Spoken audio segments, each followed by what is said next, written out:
नमस्कार मु किशोर Odia nursing class गोटे नुआ और इंपोर्टां टपिक को आपको स्वागत करुच्ची पिलामाने आज आम टपिक हूँ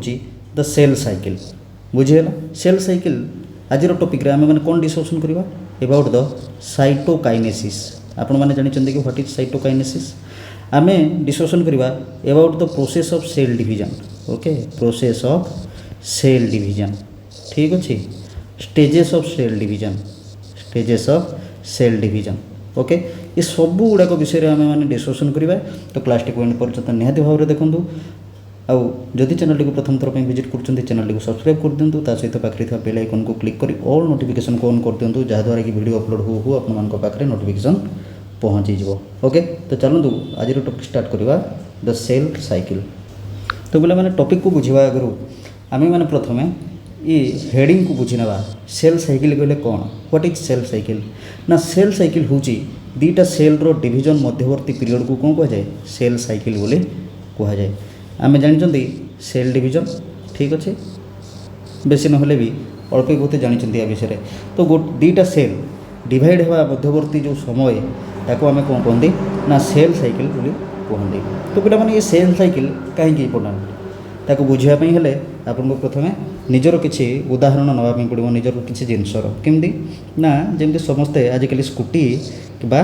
बाइक आम चलाऊँ ठीक अच्छे स्कूटी बा बाइक आम चलाऊँ से स्कूटी आ बाइक रे कौन हो कंपनी फिट करके दूसरी आम विभिन्न स्पेयर पार्ट्स सब फिट करके दूसरी बाई चान्स जिते खराब होगला से स्पेयर पार्ट्स आम कौटी जाऊँ मेकानिक पाखक जाऊँ ओके मेकानिक कौन कौन स्पेयर पार्ट्स को बदल दूसरी नहीं आमर जदि टायर दरकार नुआ टायर चेंज करके दूसरी जदि आम बेरिंग खाई जाइए नुआ बेरिंग चेंज करके दूसरे किंतु आम बॉडी भितर जो मेकानिजम चली जो ऑर्गन्स अच्छी सेटा को दुकान रे मिलियो तार मेकानिक किए ठीक अच्छे से आम बॉडी रे ये जो ऑटोमेटिक फंक्शन अच्छी कौन अच्छे ऑटोमेटिक फंक्शन जे डिस्ट्रक्शन हेले तार रिप्लेसमेंट ऑटोमेटिक हम ना नहीं निहाती भाव में हम कहीं तार तो कौन सी ऑफलाइन मार्केट ना कौट मार्केट अच्छी कि रामर मनकर आंगुली गोटे आंगुली कटिगला कि टीसू किसी खराब होगला मु कौ दुकान रू जाइए टीसू नहीं आसवि तेणु आमर आर्थ रे बा धरापृष्ठ रे जिते जिनस सब अच्छी तार गोटे रूल अच्छी कौन रूल अच्छी ना सी निजर काम शेष करके दिने ना दिने परमानेंटली एठू विदाय नब ठीक सेमती आम देह भितर से नियम लागू आम देह पाई से नियम लागू मनकर गोटे गाँव रे बा गोटे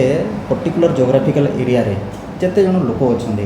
कौन से समस्त थका बेले हो ऑब्वियसली होनी जड़े पर जड़े किए आगे जाऊँगी तो किए पछरे भी जाऊँगी ठीक सेमती आम बॉडी भितर जिते सेल बा टिश्यू अच्छा से मैंने निजर निजर काम करने गोटे पर्टिकुलर टाइम दिखाई ओके पर्टिकुलर टाइम लिमिट दिखाई से टाइम लिमिट भितर से निजर काम शेष करेंगे और परमानेंटली डैमेज हो डेड हो ठीक अच्छे तो सेल साइकिल से दरकार कौन ना जो टिश्यू बा सेल गुड़ाक निजर काम कर सारापर बा निजर लाइफ स्पान को काटी सारापर डेथ हो डिस्ट्रक्शन हो जगह पुणी आउ नुआ किसी सेल बा टिश्यू रिप्लेस करेंगे जगह काम करेंगे ठीक अच्छे से सेल डिवीजन आवश्यकता अच्छी कहीं जदि एका बेले सबू सेल गुड़ाक आम बॉडी डेथ हो जाता डिस्ट्रक्शन हो जाता आम बंची पारते कि बंची पारनी बिल्कुल ठीक अच्छे ठीक से प्रत्येक सेल को आमर जिते बड़े मन में क्वेश्चन आसो कौन प्रत्येक सेल गोटे टाइम पीरियड रे डेथ होती ना ये जो सेल डिवीजन रो फ्रिक्वेंसी ये क्या ऊपर डिपेंड करे भेराइटीज ऑफ सेल किंबा तांको ऊपर थिबा कार्यभार ऊपर निर्भर करे विभिन्न प्रकार cell different type of function perform करती आम प्रीवियस क्लास रे डिस्कसन करते जिते सेल विषय डिस्कसन कले या पूर्व क्लास रे सेते मुझे कही जे विभिन्न प्रकार सेल विभिन्न प्रकार काम करती सबू सेल काम एका नुहे इभिन या पर जो आम टिश्यू रिलेटेड डिस्कसन करवा से आपने देखा पाइबे जे मसल्स टिश्यूर काम अलग नर्भस टिश्यूर काम अलग कनेक्टिव टिश्यूर काम अलग तो सबू टाइप्र टिश्यू बा सबू प्रकार सेल मानकर अलग अलग काम अच्छी से कम को से शेष कर सारापर जाइए डिस्ट्रक्शन हम आेतु तांकर रिप्लेसमेंट बा तांको भलिया गोटे कॉपी आम ऑफलाइन मार्केट रे बा ये बाह्य जगत रे पाई परिबा नाही तेणु नेचर बा प्रकृति बॉडी भितर से ऑटोमेटिक फंक्शन को देछि जे जे डिस्ट्रक्शन हो ता परिवर्ते ता भलिया नुआ सेल रिप्लेस हो पारे। ठीक अच्छे से सेल साइकिल इम्पोर्टाट। जदि पिला माने उदाहरण नवा उदाहरण हूँ जमतीक आमर एजिंग सेल्स गुड़ाक अच्छी बॉडी रे निहाती भाव में अच्छे। तो एजिंग सेल्स गुड़ाक तांकर नेचुरल लाइफ स्पान को शेष कर सारापर जेनेटिकाली एमती डिजाइन कराई प्रकृति द्वारा से डिजाइन करा जे सेमानकर सेल्फ डिस्ट्रक्शन हो ऑटोमेटिकली नाई जे एजिंग सेल गुड़ाक तांकर नेचुरल लाइफ स्पान पर जेनेटिकाली से एमती डिजाइन कराई सेमानकर सेल्फ डिस्ट्रक्शन हो कहीं मारिया डैमेज करार आवश्यकता नहीं। बुझीगला that's why cell cycle is important. तो पे मैंने आउ गोटे क्वेश्चन हो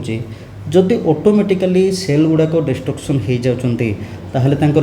डेब्रिस बा वेस्ट प्रोडक्ट गुड़ाक कड़े जाऊँगी सब there components are removed by phagocytosis. ठीक अच्छे कंपोनेंट गुड़ाक को माध्यम रिमूव हुए फागोसाइटोसिस द्वारा रिमूव हुए ये प्रोसेस कॉल्ड आपोप्टोसिस। ठीक अच्छे ये प्रोसेस को कौन कह जाए आपोप्टोसिस बोली कह जाए। तो ये कौन आम जानले ना सेल डिस्ट्रक्शन रो जो प्रोसेस सेल डिस्ट्रक्शन तार जो प्रोसेस से प्रोसेस को कौन कहती आपोप्टोसिस बोली कह जाए। जदि क्वेश्चन रे आसे which of the following is the process of cell destruction आपण माने कौन लिखिबे ना आपोप्टोसिस। ठीक अच्छे आपोप्टोसिस प्रोसेस माध्यम फागोसाइटिक प्रक्रिया द्वारा सी जो डेड और डैमेज सेल मानकर डेब्रिस बा वेस्ट मटेरियल गुड़ाक रिमूव हो जाए। बुझीगला तो से जिन लिखली मु कौन ना so the cell division occurs by a process called mitosis and as well as the death of destruction process is called apoptosis। बुझीगला नूतन सेल तैयारी हेबार जो प्रोसेस ताको आमे कौन कहू माइटोसिस बोली कहू आउ पुराना सेल डिस्ट्रक्शन हेबार जो प्रोसेस ताको कौन कह जाए आपोप्टोसिस बोली कह जाए। क्लियर हो गला। तो पिला माने ये जो आम माइटोसिस बा नूतन सेल डिविजन रो प्रक्रिया सेटा दुई भाग रे विभक्त। केते भाग रे विभक्त दुई भाग रे। फर्स्ट वन होची M phase and second one is the interphase. ठीक अच्छे मन रखी था नोट करके रखी था आमर जो सेल डिविजन अच्छी नूतन सेल डिविजन रो प्रोसेस को आम कौन कहले माइटोसिस बोली कहले ये मुझे कहली एवं डिस्ट्रक्शन प्रोसेस को आम कौन कहले ना आपोप्टोसिस बोली कहले। तो ये जो माइटोसिस बा नूतन सेल डिविजन रो प्रक्रिया सेटा दी भाग रे विभक्त गोटे हूँ आमर एम फेज आ गोटे हूँ आमर इंटरफेज। तो पिला माने या भितर सब लंगेस्ट फेज कौटा लंगेस्ट फेज हूँ इंटरफेज। बुझीगला लंगेस्ट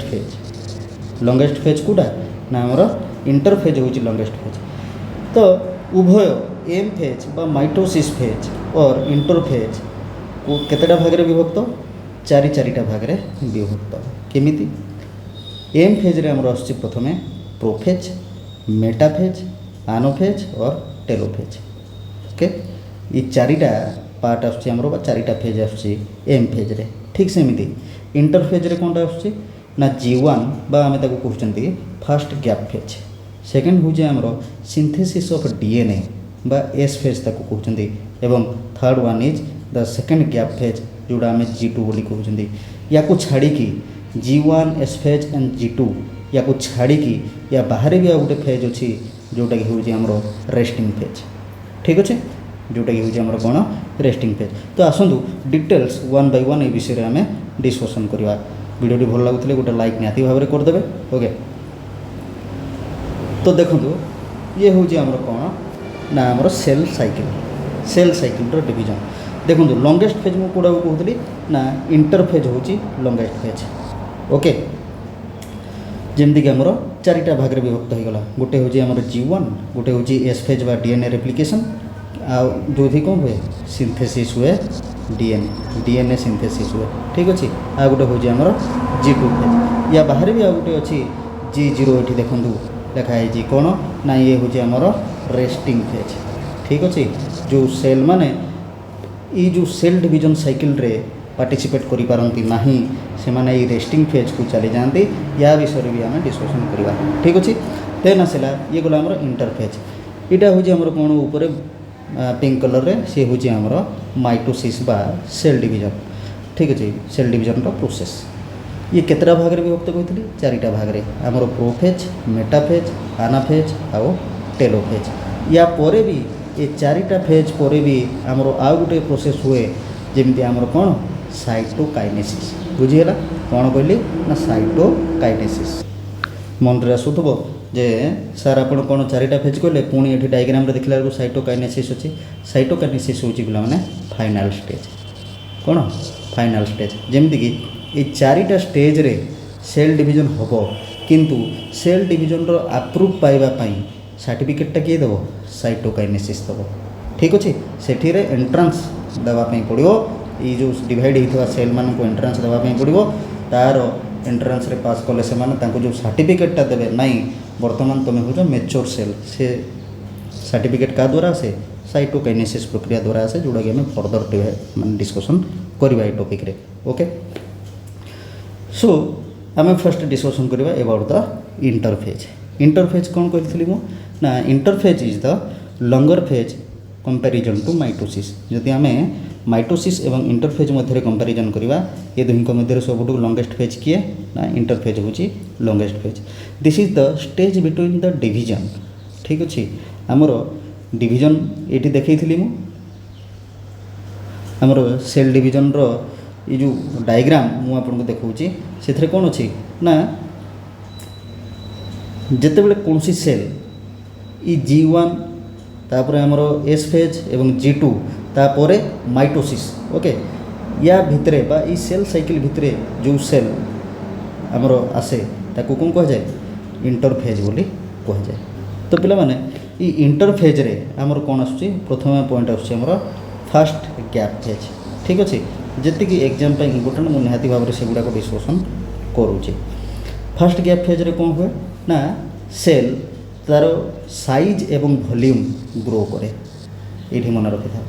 ना आमर जो इंटरफेज रो फास्ट फेज कौन ना फास्ट गैप फेज जोटा को आम G1 बोली कहते ये G1 फेज रे कौन हुए ना सेल रो साइज एवं वॉल्यूम ठीक अच्छे तार आकार बढ़े एवं सेमानकर संख्या मध्य बढ़ी थाए ठीक अच्छे sometimes cell do not continue round the cell cycle okay किसी समय कौन हुए ना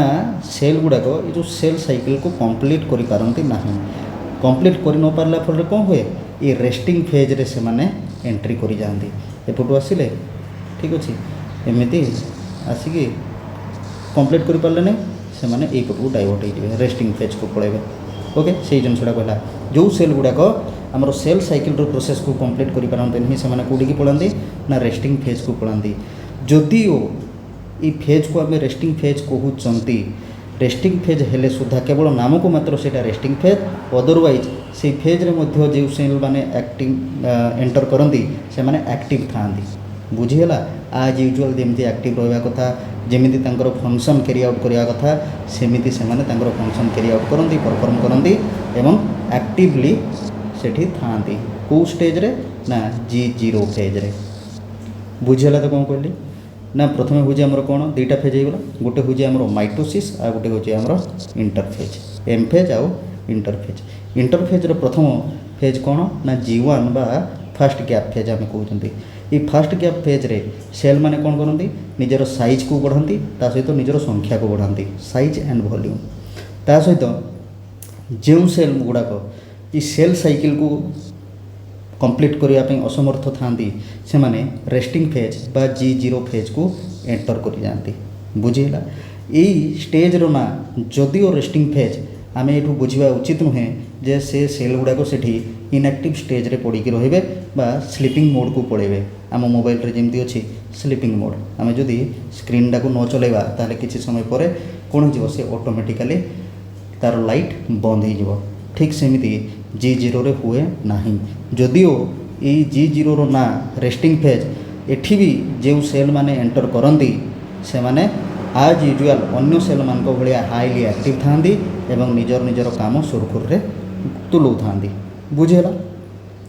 परवर्ती मुहूर्त रे जेते बेले रेस्टिंग फेज रे थिबा सेल मानकर इच्छा होबो से माने कोन करिवे G0 रु पुणी थरे से माने G1 को एंट्री करी जानती G1 then S phase then G2 entry करी जानती ठीक अच्छे the cell may stay in go for rest of its life और may reenter the cell cycle for divide again बुझीगला एथरे किसी असुविधा नहीं बुझीबार देन आसिला आमर कौन ना सिंथेसिस ऑफ डीएनए और एस फेज जोटा को आम कहते यही स्टेज रे कौन हुए जो आमर क्रोमोजोम रेप्लिकेट हुए ठीक अच्छे क्रोमोजोम कौन हुए रेप्लिकेट हुए कौटू पूर्व क्लास रे आमे माने डिस्कशन करथिले सेथिमे मु कहे प्रत्येक क्लास इंपोर्टेंट प्रत्येक क्लास इंटरलिंक्ड ठीक अच्छे जो मैंने प्रीवियस क्लास को देखी ना जाइए प्लेलिस्ट रे अवेलेबल अच्छी आपण मैंने देखूँ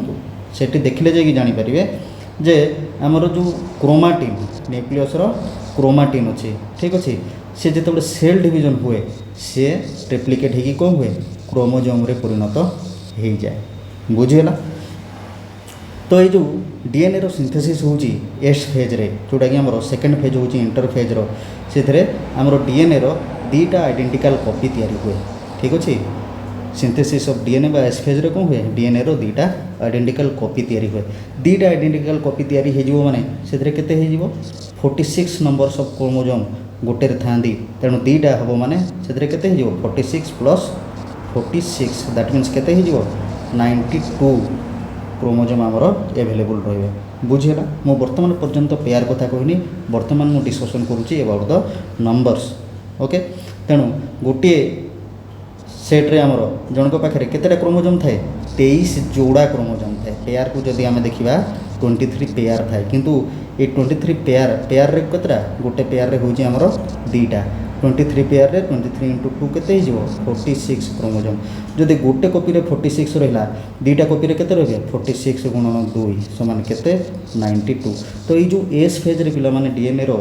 दुईटा आइडेंटिकल कॉपी तैयारी हुए से दीटा जाक आइडेंटिकल कॉपी रो क्रोमोजोम मिसिकी केते क्रोमोजोम संख्या हो जाए केते 92 बुझीगला। तो यहाँ हूँ तार इमेज ओके ये यहाँ हूँ कलर इमेजटा आपण मैंने देखिपारे 1 2 3 4 5 एमती होमर 22 पेयर अच्छी ता सहित आमर गोटे पेयर हूँ कौन ना सेक्स क्रोमोजोम ओके देन आमर हूँ बुझीगला कौन है ना प्रथम काम कौन ना फास्ट फेज बा G1 रे आमर साइज और वॉल्यूम बढ़िला तापर ता सहित कौन है जो मैंने जो सेल माने आमर सेल साइकिल को कंप्लीट कर पारे ना से मैंने रेस्टिंग फेज को पड़े और परवर्त मुहूर्त जितेबाला इच्छा हे बादशाह राजा मान भाया से पुणी G0 रू से कौटी पलि आसवे G1 को एंटर करेंगे अदरवाइज जदि मूड न हो ताहले आराम रे rest of the life they will sleep inside the G0 बुझेगा किंतु रेस्टिंग फेज हेले आम कौन देखिले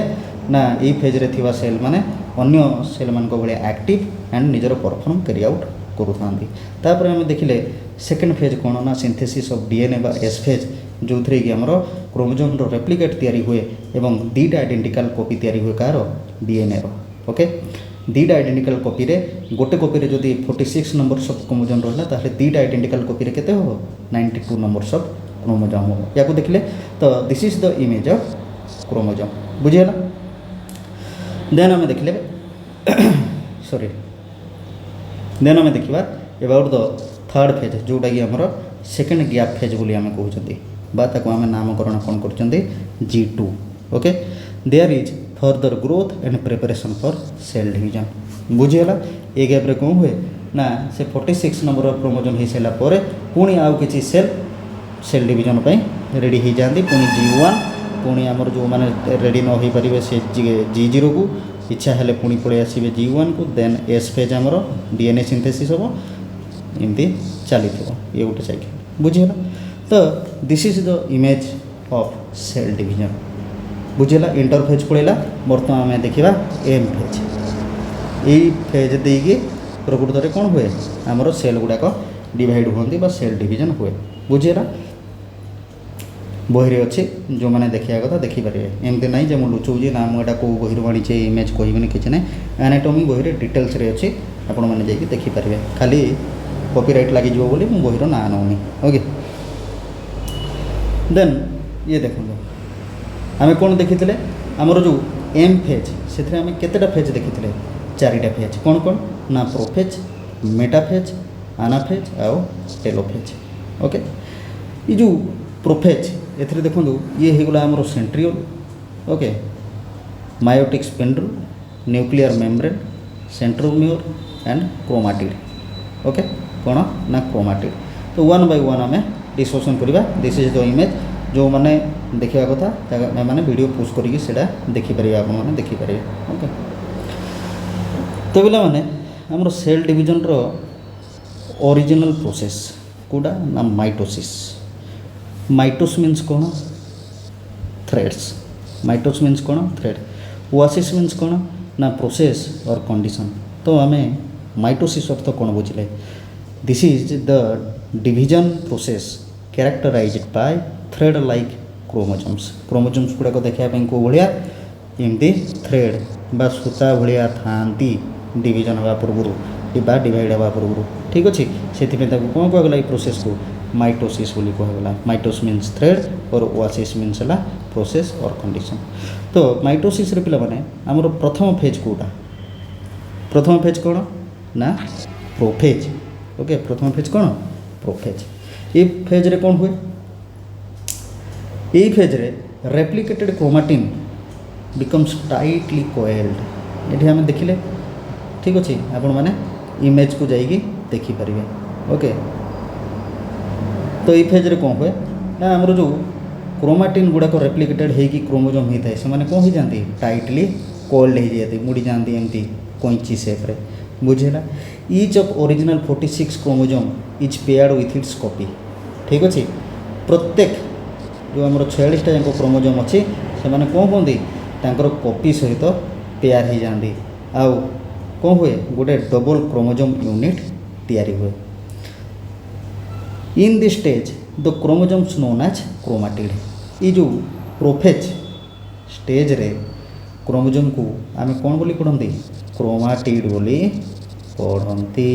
मन रखी था। Okay chromosome known as chromatid in which phase ना प्रोफेज। प्रोफेजटा कहार पार्ट ना एम फेज रो पार्ट बुझीगला। ये क्रोमाटिड गुड़ाक क्या सहित था ना each chromatid joints to each other at the centromere. Okay centromere सहित जॉइंट होती था। सेंट्रोमियर रो आमर डायग्राम सेंट्रोमियर विषय रे डिटेल्स नोट प्रीवियस क्लास रे अवेलेबल अच्छी सेल। ठीक अच्छे सेल क्लास रे अवेलेबल अच्छे आपने जाकि देखिपारे ता विषय ये विशेष डिस्कसन मु करूना। The mitotic apparatus appear consisting 2 centrioles. ठीक अच्छे जिते मायोटिक एपारेटस ये मुझे देखी दूची 2 सेंट्रियोल्स यहाँ देखो ये अच्छे। ओके दुईटा सेंट्रियोल्स रे mitotic appears mitotic apparatus appear हुए and separated by mitotic spindle which is form from the microtubules. Microtubules विषय में डिस्कसन अच्छी से मुझे बारंबार जे आग फर्स्ट क्लास को आपने अटेंड करूँ केयरफुली देन या विषय बुझीपारे। ओके जो मायोटिक एपारेटस अपियर है ता भितर कौन अच्छी दुईटा सेंट्रियोल्स अच्छी आ से सेंट्रियोल्स गुड़ाक केमिति सेपरेट होती ना मायोटिक स्पिंडल द्वारा। आ मायोटिक स्पिंडल क्या द्वारा तैयारी हुए माइक्रोट्यूब्यूल्स द्वारा तैयारी हुए बुझीगला। The centrioles migrates one to each end of the cell and the nuclear envelope disappear. Okay तो से सेंट्रियोल गुड़ाक दुहे परस्पर सहित प्रत्येक सेंट्रियोल परस्पर सहित कौन हुए माइग्रेट हो जाए अटैच हो जाए। ठीक है यार लांज तार लांज एकाठी लगी जाए बुझीगला। ता सहित कौन हुए ना आमर जो न्यूक्लियर एनवेलप अच्छी सेटा डिसअपियर हो जाए। ठीक अच्छे प्रोफेज रो आमर एंड बेलू आमर जो न्यूक्लियर सेल अच्छी से कौन हो जाए एंड हो जाए बा डिसअपियर हो जाए। यहाँ हूँ न्यूक्लियर एनवेलप। ओके यहाँ कौन हो डिसअपियर हो आम एंट्री करते कौटी मेटाफेज रे। मेटाफेज रे कौन है ना आमर जो सेंट्रियोल बोथ पोल रे रहीगला राइट पोल एवं लेफ्ट पोल रे रहीगला। ता सहित आमर जो मायोटिक स्पिंडल गुड़ाक अच्छी प्रत्येक मायोटिक स्पिंडल द्वारा आमर कौन है आमर जो सेंट्रोमियर्स बा क्रोमाटिड्स गुड़ाक अटैच हो गले बुझेगा। से जिनस ये लिखाई ना मेटाफेज रे कौन हुए इन दिस स्टेज जो chromatid align on the center of the spindle attached by their centromere. ठीक अच्छे यहाँ आमर जदि सेंट्रोमियर हो गला ये हो गला कौन सेंट्रोमियर। ओके एमती यहाँ तो ये हो गला आमर सेंट्रोमियर ये टाइप थाए। ठीक अच्छे ये हो गला आमर कौन मायोटिक स्पिंडल ये एमती अटैच्ड हो। ठीक अच्छे ये हो गला आमर माइक्रोट्यूब्यूल सेंट्रियोल्स ये होगा आम मायोटिक स्पिंडल ठीक अच्छे ये एमती आटाच हो से जिन से कहला in this stage the chromatid align on the center of the spindle attached by their centromere बुझीला देन आसला आमर थर्ड स्टेज जोटा कि हूँ आमर कौन ना आनाफेज ओके आनाफेज कौन the centromere separate and one of each pair of sister chromatid migrates to each end of the spindle okay ये देखी दूची मु देखो ये जो आमर कौन थे क्रोमाटिड्स गुड़ाक थे से मैंने कौन है ये सेपारेट हो गले सेपारेट हो जाइए से मैंने ये लिखाई ना नाउ सेपारेटेड ओके सेपारेट हो गले सेपारेट हो कौन है आमर जो मायोटिक स्पिंडल अच्छी सहित आटाच हो गले बुझेगा मायोटिक स्पिंडल अच्छी सहित आटाच हो गले से जिनसा लिखाई ये ना आमर कौन the centromere separate and one of each pair of sister chromatid migrated to each end of the spindle as the microtubules that forms the meiotic spindle shorten okay तापर कौन हम ये जो लंबा लंबा मायोटिक स्पिंडल थी माइक्रोट्यूबुल्स ताको कौन कर सर्ट करदेव माने छोट छोट करदेव दैट मीन्स ये आम कौन बुझे ना सेंट्रोमियर को धरिकी क्रोमाटिड गुड़ा को धरिकी ये जो आमर मायोटिक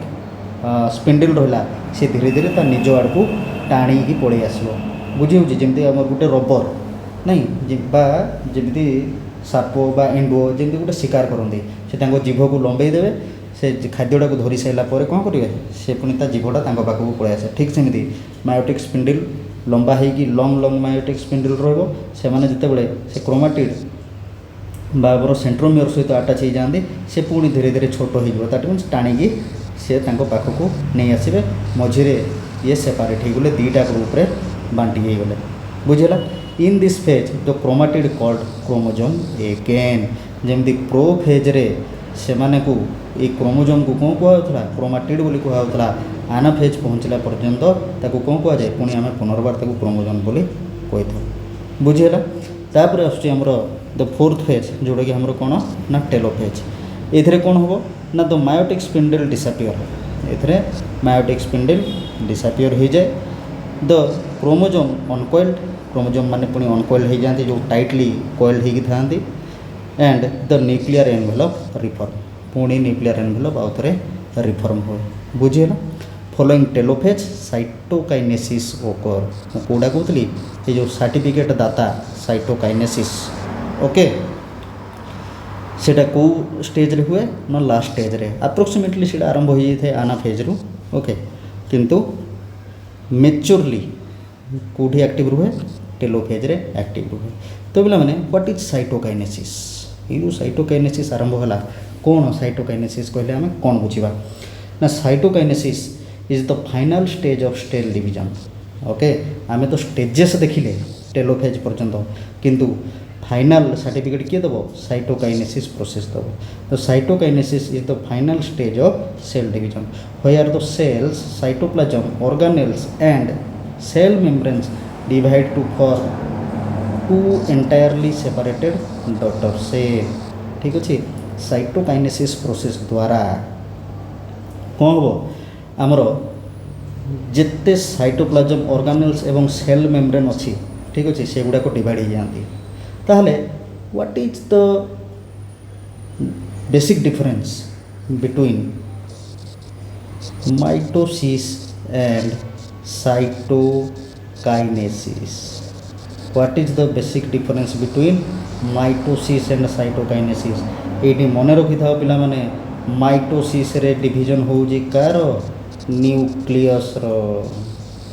माइटोसिस रे डिवीजन होउजी कार न्यूक्लियस रो डिवीजन होउजी बट इन साइटोकाइनेसिस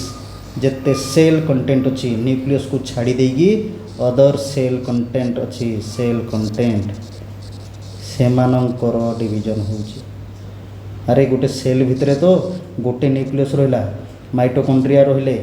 आमर राइबोजोम रहिले लाइसोजोम रहिले ये सब गुड़ाक रहा ये सब गुड़ाक मिसेकी साइटोजोल रहा ये सब गुड़ाक मिसेकी आम कौन कहते साइटोप्लाज्म बोली कहते ठीक अच्छे न्यूक्लियसटा सीना माइटोसिस रे डिवीजन हो गला बाकी जो साइटोप्लाजम लाइसोजोम युड़ाक जो रहिले यार भी डिविजन दरकार ना नहीं दुईटा डॉटर सेल जिते बड़े तैयारी हेबे या भितर जी गुणवत्ता अच्छी ता भितर भी से गुणवत्ता या भितर जी ऑर्नामेंट्स बा जहाँ किसी अच्छी तार संपत्ति ता भितर भी तो रहा कथा ना नहीं समान समान भाव में तेणु न्यूक्लियसटा सीना डिवाइड होगला किंतु अलग अलग ऑर्गेनेल्स गुड़ाक केमती डिवाइड हे तो न्यूक्लियस को छाड़ी अन्य जेतिक ऑर्गेनेल्स रहिले तार डिविजन प्रक्रिया को कहुच्छे कौन साइटोकाइनेसिस क्लियर होगला what is the difference between cytokinesis and meiosis बुझीगला तो ये आम कौन देखिले ना साइटोकाइनेसिस हूँ सेल डिविजन रो फाइनल स्टेज जो थे कि माइटोसिस रे हमर न्यूक्लियस डिविजन हो सारा पर बाकी जी आमर रहा organelle cell content cytoplasm cell membrane जहाँ रहा ये साइटोकाइनेसिस प्रोसेस अंडर रे कौन हम ना आमर डिविजन हम बुझीगला से जिनसा लिखाला while mitosis handle the division of nucleus cytokinesis handle the division of the rest of the cell ठीक अच्छे it begins during the late stage of mitosis and finishes shortly after a new nucleus have form okay जदि cytokinesis fail हो जाए यहाँ भी संभावना अच्छी obviously okay जदि साइटोकाइनेसिस फेल हो जाए ताहले कौन हम if a cell completely mitosis that means आमर न्यूक्लियस कंप्लीट डिविजन हो जाए दैट मीन्स दुईटा न्यूक्लियस ऑलरेडी तैयारी हो जाए किंतु फेल्स अंडर गो साइटोकाइनेसिस अन्य ऑर्गेनेल्स बा सेल कंपोनेंट गुड़ाक फेल हो गले तांकर साइटोकाइनेसिस हो पारला नहीं बा डुप्लिकेट तैयारी हो पारला नहीं ताहले कौन हम the result is a large single and massive cell with multiple nuclei obviously हम नहीं कहीं ना अन्य ऑर्गेनेल्स गुड़ाक तो डुप्लिकेट हो पाइले नहीं तेणु कौन हम न्यूक्लियस डुप्लिकेट हो जाए तेणु गोटे सेल भितर न्यूक्लियस तैयारी हम न्यूक्लियस माइटोसिस अंडर डिवाइड होथबो दुईटा न्यूक्लियस देन चारिटा न्यूक्लियस देन 8टा न्यूक्लियस एमती मल्टीपल न्यूक्लियस थे किंतु अन्य ऑर्गेनेल सब कौन थे से सेम क्वांटिटी बा सिंगल सिंगल होके बुझीगला सो पिला माने this is all about the cell cycle I hope आपण को क्लास निहाती भाव में भल लगे तो जब भल लगी गोटे लाइक निहाती भाव में करदे पुणी देखा आ गोटे नुआ एवं important class till then take care bye bye.